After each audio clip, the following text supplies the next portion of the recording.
Welcome to శ్రీనాగు vlogs. రెండు రకాల పండ్లు అదేనండి ఫ్రూట్స్తో మీ ముందుకు వచ్చేసాను. ఇప్పుడు మీరు చూస్తున్న దాన్ని రామాఫలం అంటారు. సేమ్ సీతాఫలం లాగే ఉంటుంది, కాకపోతే సీతాఫలానికి పైన గన్పులుగా ఉంటుంది కదా, రామాఫలానికి మాత్రం స్మూత్గా ఉంటుంది.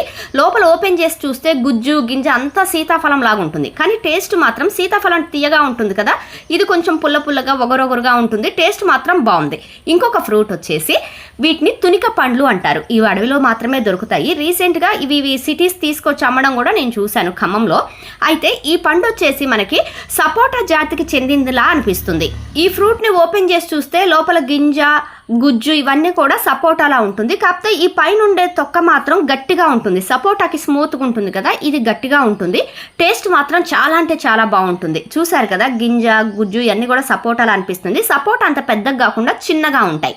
ప్లీజ్ నా ఛానల్ని లైక్ షేర్ సబ్స్క్రైబ్ చేసుకోండి ప్లీజ్.